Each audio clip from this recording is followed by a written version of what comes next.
खुदावंद यीशु में आप सबकी सलामती हो। हम अपने खुदा की शुक्रगुजारी करते हैं कि जो हर तरह से हमारा रहनुमा है, हमें संभालता है, हमारी मदद करता है और वो इस लायक है कि हम उसकी शुक्रगुजारी करें। जब उसके हुजूर में आते, उसकी हम्द सना करते, इबादत में शरीक होते, कलाम को सुनते और उस पर अमल करते हैं, तो इसके एवज खुदा अपने लोगों को संभालता है। ना सिर्फ संभालता है बल्कि उन्हें नेमतें और बरकतें भी बख्शता है। तो आए हम अपनी ज़िंदगी के इस्तिफ़ादे के लिए खुदा के मुक़द्दस कलाम में से सीखते, समझते और उसके मुताबिक चलते हुए अपनी ज़िंदगी को इस ज़मीन पर बिता सकें। नए अहदनामा में से तमुथियस के नाम पौलुस रसूल का ख़त दूसरा, यानी कि दूसरा तमुथियस, उसका चौथा बाब 14वीं और 15वीं आयत को खुदा के मुक़द्दस कलाम में से पढ़ेंगे। और मैं चाहूँगा शारून से कि वो इन दोनों आयतों को पढ़े और हम सब जिनके पास बाइबलें हैं इस हवाला को निकाल लें और गौर से सुने और गौर से पढ़ें। सिकंदर ठठेरे ने मुझसे बहुत बुराइयां की, खुदावंद उसे उसके कामों के मुआफिक बदला देगा। उससे तू भी खबरदार रह, क्योंकि उसने हमारी बातों की बड़ी मुखालफत की। खुदावंद की बरकत उसके मुक़द्दस कलाम के पढ़े और सुने जाने पर हो। आज का मजमून होगा दुनिया की मुखालफत और खुदावंद में कामयाबी। दुनिया की मुखालफत और खुदावंद में कामयाबी। जब हम मुखालफत के मुतल्लिक़ गौर करते हैं तो मुखालफत बराए मुखालफत भी होती है, खाम खा की मुखालफत। उसका किसी से कुछ लेना देना नहीं होता, लेकिन चूंकि एक दूसरे से सुनते हैं और मुखालफत बढ़ती चली जाती है। और एक मुखालफत है हसद, कीना, बुग़्ज़ और किसी के खिलाफ खामखा हो जाना, इसे भी मुखालफत कहते हैं। तो अगर मुखालफत के मुतल्लिक़ थोड़ा सा गौर कर लिया जाए तो इसका मतलब ये भी है कि वो बात जो आप दूसरों तक आसानी से नहीं ले जा सकते, वो आपकी मुखालफत के वसीला से दूसरों तक पहुंच जाती है। और सुनने वाले फिर क़यास करते हैं कि इसमें ठीक क्या है और गलत क्या है। लोग किसी की सुनी सुनाई बातों पर अमल तो कर लेते हैं, लेकिन ज़्यादातर उसे समझते और उस पर गौर करते हैं कि असल है क्या है। कलाम मुक़द्दस में लिखा है कि खुदावंद यीशु मसीह ने इस ज़मीन पर आकर, इंसानों में रहकर, इंसान बनकर तमाम भलाई के काम किए हैं। बीमारों को अच्छा किया, बादलों को निकाल दिया, गरीबों की मदद की, हर तरह से उसने काम किया, लेकिन उसकी मुखालफत बढ़ती गई।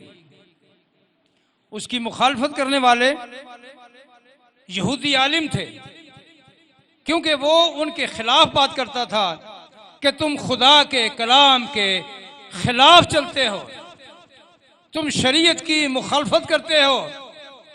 जाहिर में तो तुम लोगों को रास्तबाज दिखाई देते हो, लेकिन है नहीं। फिर वो लोग बहुत चिढ़ते थे, गुस्सा करते थे। और खुदावंद यीशु मसीह अपनी डगर पर चलता रहा, अपना मज़मून बयान करता रहा, लेकिन उसकी मुखालफत कहाँ तक थी? आलमों तक। उसके कलाम से लोग सेहतयाब होते, उसके कलाम से लोग जिंदगी पाते, उसके कलाम से लोग अपनी जिंदगी में राहत पाते, और यही सिलसिला उसकी मुखालफत में बढ़ता गया। सो हम देखते हैं कलाम मुक़द्दस में कि उसने अपने शागिर्दों को यह हुक्म दिया कि सारी दुनिया में जाके सारी खलक के सामने इंजील की मुनादी करो। जहां जहां रसूलों ने मुनादी की उनकी बड़ी मुखालफत हुई, लेकिन यह भी याद रखना है कि वहीं से जो उसके मुखालिफ थे उनमें से लोगों ने अपने गुनाह से तौबा की और कलीसियाएं कायम होती गई। कलीसियाएं अचानक कायम नहीं हो गई, इनके लिए बहुत कुछ करना पड़ा, यहां तक कि खादमों की जान गई। खादमों ने इस मुखालफत को सामने रखते हुए सच्चाई के कलाम को बयान किया, तो खुदा उन्हें कामयाब करता रहा और लोग खुदा में कामयाब होते गए। जो उसमें आते गए वो मजबूत होते गए, जो बाहर थे उनको दावत देती रहे कि आए और खुदा के कलाम को हासिल करें और उसके मुताबिक जिंदगी बसर करें। हम यहां देखते हैं मुक़द्दस पौलुस रसूल को, जिसने तीमुथियुस के नाम एक खत लिखा, और इस खत में उसने जो हाल था वो बयान किया है। और इसमें एक शख्स हमें मिलता है जिसका उसने जिक्र किया है, और ये है सिकंदर ठठेरा। ठठेरा होता है जो पीतल तांबे के बर्तन बनाते हैं, इन्हें ठठेरा कहते हैं, और जो मिट्टी के बर्तन बनाते हैं उन्हें कुम्हार कहते हैं। ये पीतल के और तांबे के बर्तन बनाने वाला शख्स था। ये कारीगर होते हैं, मशहूर होते हैं, लोग इन्हें जानते हैं, और कभी कभी तो बड़े अमीर होते हैं, लेकिन चूंकि इनका कारोबार होता है इसलिए उनकी वाकफियत होती है, लोगों में मशहूर होते हैं। और इसने पौलुस रसूल की बड़ी मुखालफत की। आपने सुना सिकंदर ठठेरे के मुतालिक पौलुस रसूल ने तीमुथियुस को लिखा, और इसमें अभी आपने सुना बड़ी वाज़ेह बातें हैं। सिकंदर ठठेरे ने मुझसे बहुत बुराइयां की हैं। इस मुखालफत में क्या है? बुराइयां की हैं, मुझसे बहुत बुराइयां की हैं। उस कलाम के मुतालिक मेरी बड़ी मुखालफत की है जो मैं लोगों से करता हूं। उस काम के मुतालिक जो खुदा मुझसे लेता है मुखालफत की है। लेकिन उसने कहा खुदा उसे उसके कामों के मुआफिक बदला देगा। क्या करेगा? बदला देगा। कलाम में लिखा है बदला लेना मेरा काम है। तू किसी से बदला नहीं लेना। अगर कोई तेरी मुखालफत करता है, अगर कोई तेरे खिलाफ है, अगर खाम खा तेरे खिलाफ तुझे बदनाम करता है, तो इसका बदला तू ना लेना, इसका बदला मैं लूंगा, क्योंकि मैं आला मुनसिफ हूं। हम खुदा के कलाम में पढ़ते हैं कि खुदा अपने रसूलों के वसीला से, अपने खुद्दाम के वसीला से अपने इलाही कलाम को लोगों तक पहुंचा रहा है, ताकि वो उसे सुने और उस पर गौर करें, फिर उस पर अमल करें, फिर जिंदगी पाएं और मुखालफों को ठीक जवाब देने के लिए खुदा से हिकमत हासिल करें। कलाम में लिखा है कि तू मुखालफों को बड़ी दानाई से कायल करना। तो उस वक्त ये हो जाता है जब खुदा चाहता है कि खुदा मुखालफों के लिए हिकमत बख्शे और उन्हें कायल कर लिया जाए। बड़े बड़े लोग आपको मिलते हैं हिस्ट्री में जिन्होंने इंजील की, बाइबल की टिक के मुखालफत की और खाम खा मुखालफत की, लेकिन बाद में उन्हीं को खुदा ने अपने काम और अपने जलाल के लिए इस्तेमाल किया और उन्होंने कौमों को जीत लिया। वो भी है। 15वीं आयत बड़ी अहम है। तो लिखा है उससे तू भी खबरदार है ना। किससे? सिकंदर ठठेरे से, क्योंकि तूने भी उसी काम करना है। उससे क्या करना? उससे तू भी खबरदार रहना, यानी होशियार रहना। उससे होशियार रहना है जो मुखालफत करता है, जो आपके खिलाफ बोलती है। नक्श नहीं होते जो बैठे बिठाए कहानी में आ जाते हैं और फिर लोगों की दिलचस्पी का सबब बनते हैं और लोग उसे एंजॉय करते हैं, लेकिन बाद में उन्हीं में से कहते हैं ऐसा नहीं है। लेकिन जब बात हो रही है तो ये इंसानी फितरत है कि दूसरे की बात में बात करना या आ करना। अगर आप किसी की बात सुन रहे हैं तो उसमें आ नहीं करते तो फिर बात करने वाले आपको मतवज्जा करेंगे। आप सुन रहे हैं ना जी, तो कहेगा सुन तो रहा हूं लेकिन गौर से नहीं। आप अपनी बात करें, मुझे इस बात में इन्वॉल्व ना करें। ये समझदार लोगों की बात होती है। और जहां किसी ने किसी बात में आ की, सर हिलाया हाँ में या नहीं में, तो इसका मतलब होता है कि ये सुनने वाला उनकी बातों में मशगूल है। अजीज प्यारी बहनों, प्यारे भाइयों, प्यारे बच्चों, खुदा अपने कलाम के वसीला से कलीसिया को, कलीसिया के बुजुर्गों को, नौजवानों को, कलीसिया के बच्चों को ये सिखा रहा है कि हमें किसी तरह की मुखालफत का सामना करना है, उससे डरना नहीं। अगर आपने कुछ किया नहीं तो आप किसी से डरेंगे नहीं, और अगर मुजरिम हैं तो आप हर बंदे से डरेंगे। कलाम को पेश करते करते खुदा यीशु मसीह के रसूलों ने जानें निछावर कर दी हैं। खुदा यीशु मसीह से लेके उसने भी जान दी सारे जहान के लिए, और उसके बाद उसके रसूलों को भी ज्यादा को कत्ल कर दिया गया। रसूलों को, उसके कलाम को बयान करने वालों को जला दिया गया। कलाम में लिखा है कि खुदा इसका बदला इस तरह लेता है कि वही लोग जिन्होंने ऐसा किया होता है वो या उसकी कौम अपने गुनाहों से तौबा कर लेती है और खुदा यीशु मसीह के कदमों में आ जाती है, कबूल कर लेती है। ये है उस रास्तबाज की मौत का अजर, बदला। उसने कहा बदला मैं ही लूंगा। सो मेरे और आपके लिए है कि खुदा ये चाह रहा है कि मैं और आप और जितने भी इस कलाम को पढ़ने, सुनने और समझने वाले हैं, उनके लिए बड़ा दर्स है, बड़ा पैगाम है कि वो इस कलाम के सुनने वाले हों।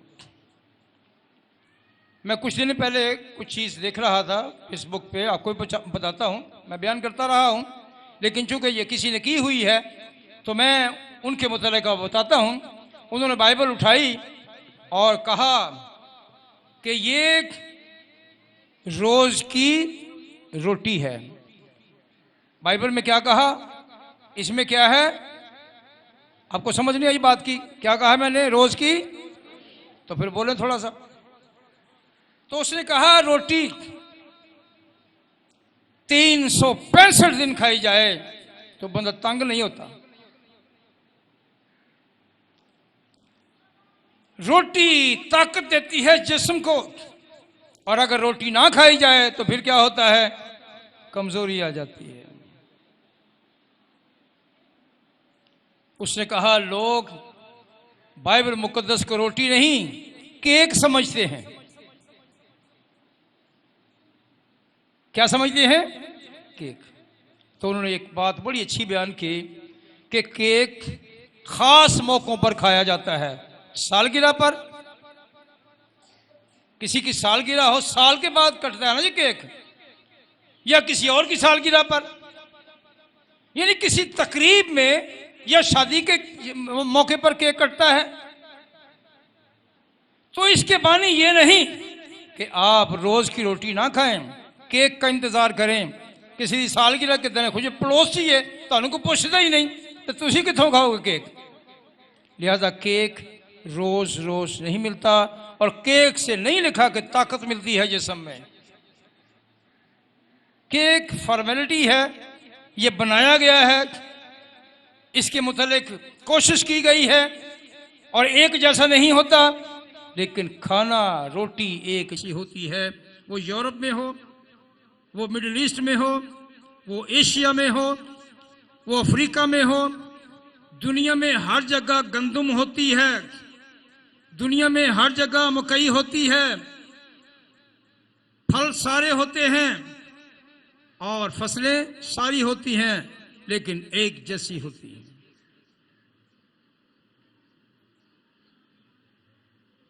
कलाम में वाज़े तालीम है कि हमें इस कलाम की रोशनी में आगे बढ़ना है,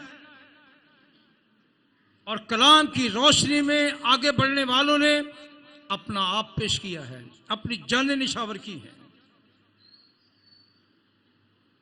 हिस्ट्री में हमें बहुत कुछ मिलता है, बाइबल मुकद्दस में हमें बहुत कुछ मिलता है कि खुदा के रसूलों ने उन लोगों से जो कि खुदा यीशु मसीह के और उसके रसूलों के खिलाफ रहे, बड़ी वजाहत से बयान किया है कि इनसे हमें मोहतात रहना है। क्या करना है? मोहतात रहना है, यानी होशियार रहना है। और अगर होशियार रहना है तो ये भी याद रहे कि मैं और आप इस कलाम के मुताबिक चलें। और एक बड़ी ख़ास बात कही कि अगर ये रोज़ की रोटी है तो ये रोज़ पढ़ी जानी चाहिए। तो लोग पढ़ते कब हैं? जो पढ़ सकते हैं उनके घरों में पढ़ी हुई है, लेकिन वो कभी कभी पढ़ते हैं, कहते हैं टाइम ही नहीं लगता। क्या होता है?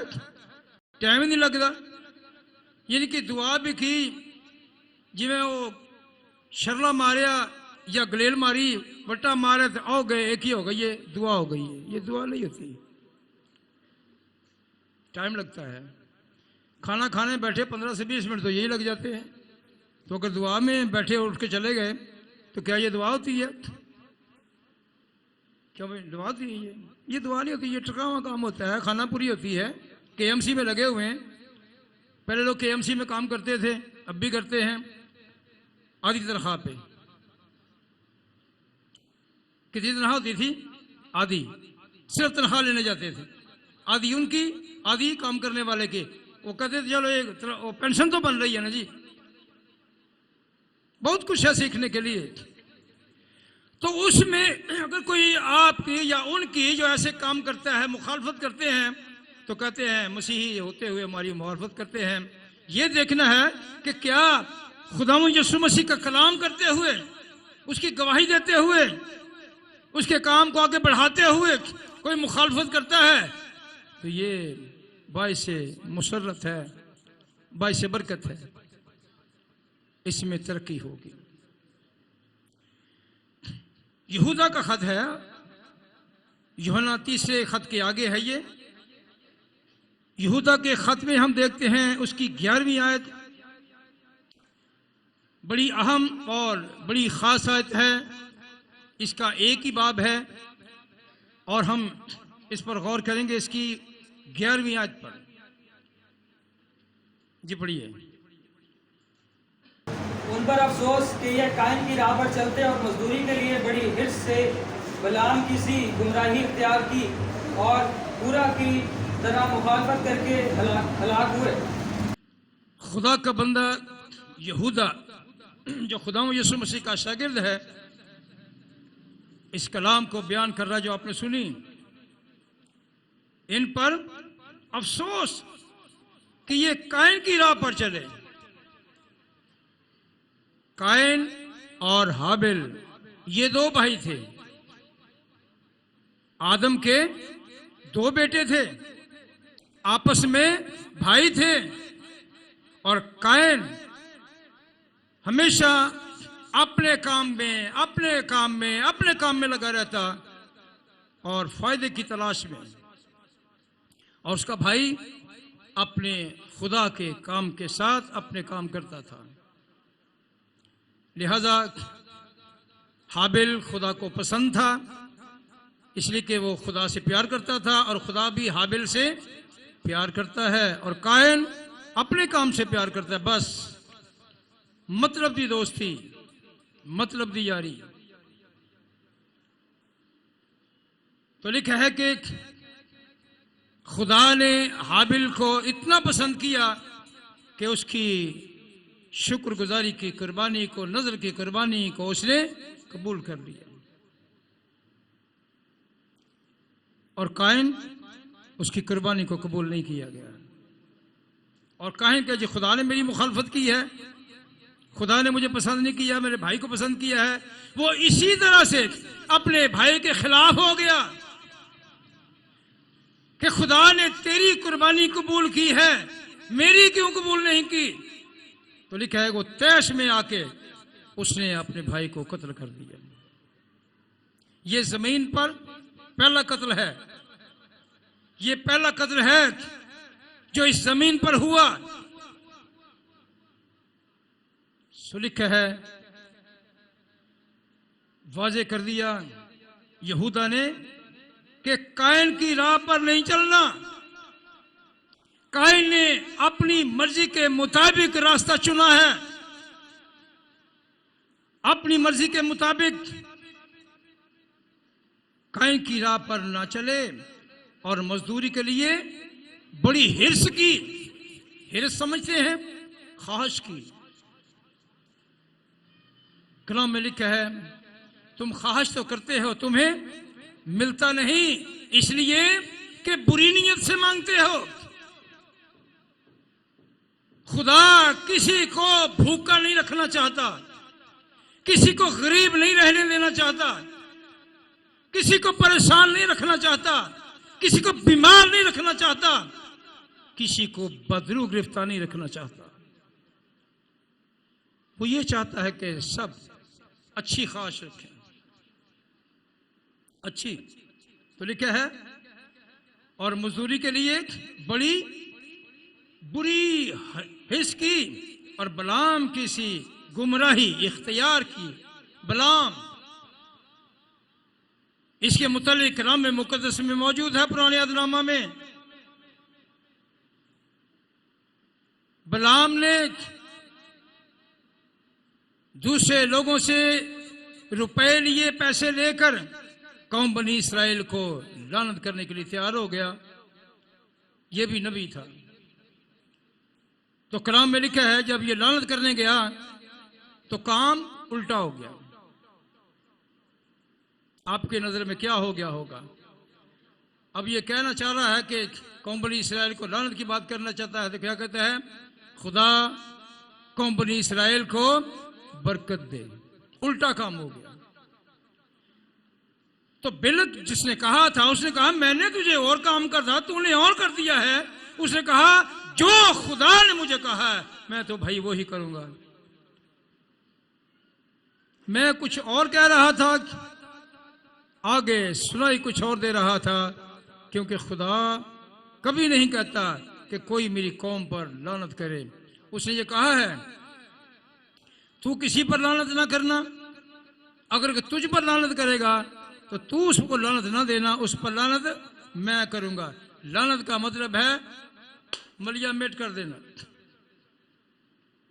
खत्म कर देना, यह है लानत। अजीज प्यारी बहनों, प्यारे भाइयों, बड़ी वाज़ेह तालीम है।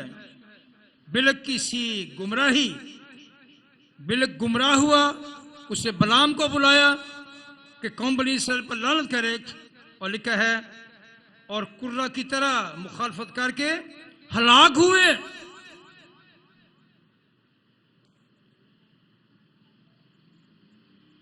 हम खुदा के कलाम में पढ़ते हैं कि कुरान ने मुखालफत करके और वो काम करके जिसकी कौम को जरूरत नहीं थी हलाक हो गया, खानदान समेत।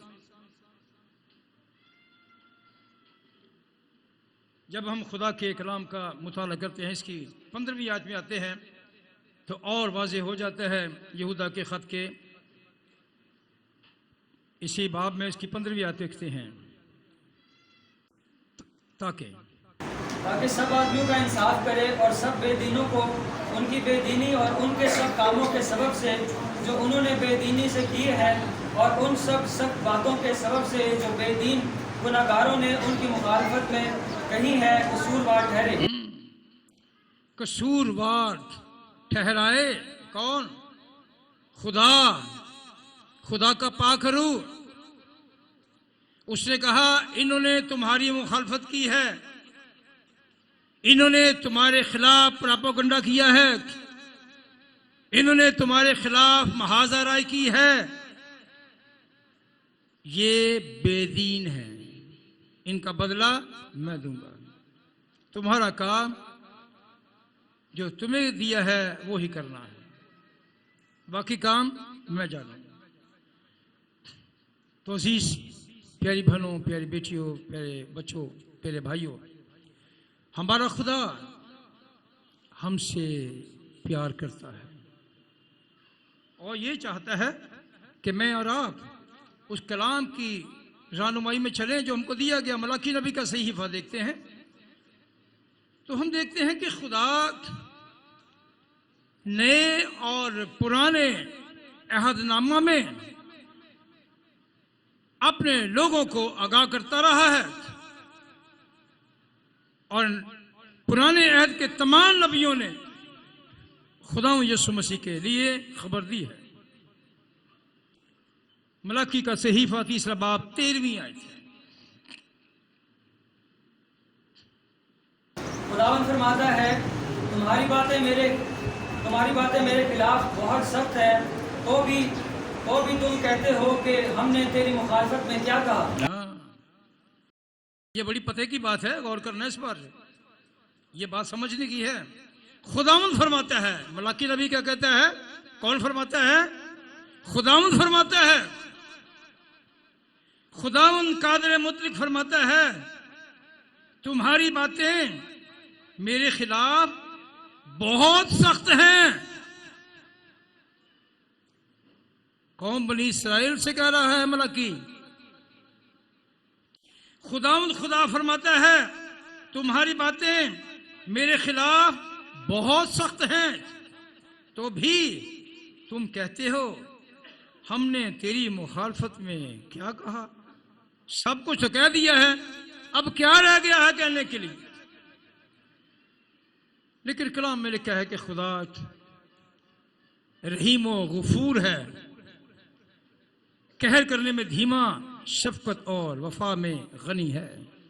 लेकिन इसका मतलब यही नहीं कि हम सिर्फ एक ही काम करें जो हमें पसंद है, हम दूसरा काम करें और उस काम को अवलियत दें जो खुदा चाहता है। तब हमारी मुकम्मल तौर पर कामयाबी होगी। कामयाबी हमारी क्या है कि हमारे पास दौलत ज़्यादा आ जाए, घर बार हो जाए, गाड़ी आ जाए, कारोबार हो जाए। हम सब की बड़ी कामयाबी ये है कि हम खुद के लोग कहलाएं और खुदा हमारी तस्दीक करे कि ये मेरा बेटा या ये मेरी बेटी है। बहुत बड़ी बात है। कलाम में लिखा है कि खुदा ने तस्दीक की खुदा यीशु मसीह के लिए कि ये मेरा प्यारा बेटा है। पुराने अहदनामा में भी है, नए अहदनामा में भी है। ये मेरा प्यारा बेटा है, जो कुछ ये तुमसे कहे इसकी सुनना। बात इधर से कान इधर कर छड़िया। बहुत से लोग होते हैं, लेकिन अगर आप किसी की बात पर गौर करते हैं, गौर से सुनते हैं, तो सुनने वाले को भी अच्छा लगेगा और आपको भी अच्छा लगेगा। जब हम खुदा के कलाम का मजीद मुताला करते हैं, अमाल की किताब 17वां बाब और उसकी 7वीं आयत में है, तो खुदा अपने अम्बिया को, खुदा यसु मसीह अपने शागिर्दों को इस कलाम से आशना करता रहा, इस कलाम से उनकी वाक़फ़ियत को बढ़ाता रहा, ताकि लोग उसके कलाम से फैज़ पाएँ, सेहत सलामती पाएँ, तंदुरुस्त रहें, और वो कलाम जो खुदा ने किया है वो बाइस बरकत रहे। अमाल 17वां बाब उसकी 7वीं आयत। उन्हें अपने हाथ उतारा है और ये सब के सब कैसर के अहकाम के मुखालफत करके कहते हैं कि बादशाह तो और ही है, यानी यीशु। यहाँ भी मुखालफत है किसकी? कैसर की। तो कैसर जो है ये रोम का बादशाह है। कैसर एक लक़ब था जो रोम के बादशाहों का था, और जब हम लक़बों की बात करते हैं, जो अलकाब या लक़ब दिए गए या जिनसे वो मशहूर हैं, तो हमें ये पता चलता है कि कैसर कौन है? रोम का बादशाह। इसी तरह दूसरे मुल्कों के भी जो नस्ल दर नस्ल बादशाह चलते आए हैं उनके नाम हैं, और इसी तरह जो मिस्र के बादशाह थे वो फ़िरौन उनका लक़ब होता था। हम लोगों से सुनते हैं फ़िरौन, बड़ा फ़िरौन है भाई, इसका मतलब लोग लेते हैं मगरूर। फ़िरौन का मतलब मगरूर नहीं है। फ़िरौन उनके ख़ानदानी नाम का मतलब है, ये लक़ब है। लेकिन जब भी कोई बात है, बड़ा फ़िरौन है भाई, ये फ़िरौन जैसा है, या और बहुत सी चीज़ें हैं जो अभी बयान नहीं की जा सकती, लेकिन मैं बता रहा हूँ यहाँ भी किसी की मुखालफत है, और वो किसकी है? वक्त के बादशाह की। वक्त के बादशाह की मुखालफत है, और वक्त के बादशाह की मुखालफत करने का मतलब है कि आपने मौत को आवाज़ दी है, मौत को आवाज़ दी है। कलाम में लिखा है कि हमें सब कुछ होश से कहना है, होश से। अगर हम होश से कोई बात करते हैं, होश से कोई बात सुनते हैं, तो करने वाला और सुनने वाला एक बात पर पहुंचते हैं जो इस बात का मकसद है। सो लिखा है कि यीशु ही हमारा बादशाह है। ये बात तो ठीक है, तय है। खुदा यीशु मसीह एक गवर्नर के सामने पेश हुआ, रोमी है। पेंतुस पिलातुस उसे पूछता है, क्या तू यहूदियों का बादशाह है? तो यीशु ने क्या कहा? नहीं। क्या कहा उसने? तू खुद कहता है भाई मैं हूं। ये बात खुदा ने तेरी जुबान पर लाकर बयान की है कि मैं यहूदियों का बादशाह हूं। तू खुद कहता है।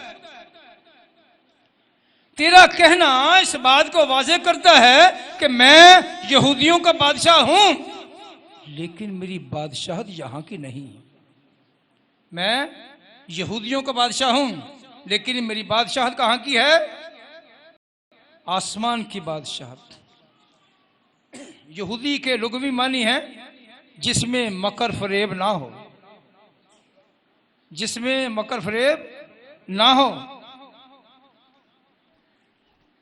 जो हद से ज्यादा चालाक ना हो, हद से ज्यादा मक्कार ना हो। यह है यहूदी के मतलब, यह है इस्राएली का मतलब। और जिसमें सब कुछ हो वो नाम का इस्राएली है, लेकिन अंदर से किसी और का है। जिसके लिए वो काम करता है वो इब्लीस का एजेंट है, जो खुदा के कलाम की मुखालफत करता है, जो सच्चाई की मुखालफत करता है। तो अजीज प्यारी बहनों, प्यारे भाइयों, मेरे और आपके लिए बड़ा आम है कि हम उस बात पर जो हम सुन रहे हैं गौर करें कि ये बात है क्या, किसी के खिलाफ क्या बात हो रही है, किसी की बदनामी के लिए क्या बात हो रही है, इसके पास उसको बदनाम करने के लिए क्या प्रोपेगेंडा है, क्या मवाद है इसके पास, उसकी तहकीक करें तो पता लग जाएगा कि असल बात है क्या। हम जब रसूलों को देखते हैं, उसके शागिर्दों को देखते हैं, तो उनको मौत के घाट उतार दिया गया, कत्ल कर दिया गया, जला दिया गया। वजह कि वो सच्चाई की बात करते थे, वो मुखालफत से डरते नहीं थे, बढ़ते जाते थे। 190 ईस्वी में खुदावंद यीशु मसीह के बाद यूहन्ना रसूल का एक बड़ा तगड़ा किस्म का शागिर्द हुआ है, उसका नाम है पेंटिनस। 190 ईस्वी में यीशु मसीह के बाद 190 ईस्वी में बहुत तगड़े किस्म का शागिर्द, और वह शागिर्द किसका है? यूहन्ना रसूल का। और उसके शागिर्दों में जो पेंटिनस के शागिर्द हैं वो है क्लेमेंट और ओरिजन, और बहुत से लोग हैं। लेकिन ये वो नाम है जो मौजूदा तुर्की है, यहाँ के इलाके में, जो जिसका यहाँ ठीक तौर से बयान किया गया है मुकाशफा की किताब में, अमाल की किताब में। वहाँ के मदरसा का ये बहुत बड़ा आलिम था। सन 190 ईस्वी में जब हिंदुस्तान के हिंदुओं ने, उनके ब्राह्मणों ने, उनके पंडितों ने मसीहों का जीना हराम कर दिया, बड़ी मुखालफत में आ गए, और बहुत से मसीही वापस जहन्नम की तरफ हो गए, यानी कि वापस हिंदू या जिस जिस मजहब से थे वापस हो गए। उस वक्त सिख नहीं होते थे, वापस हो गए, दोबारा अपने मजहब में आ गए, क्योंकि काम खुदावंद यीशु मसीह के जाले ने किया है, जो पहली सदी में सन 52 ईस्वी में वो यहाँ पहुंचा। तो लिखा है कि उसके वसीला से फिर ये काम बढ़ा। तो हिंदुस्तान के बिशपों ने जो यहाँ मौजूद थे,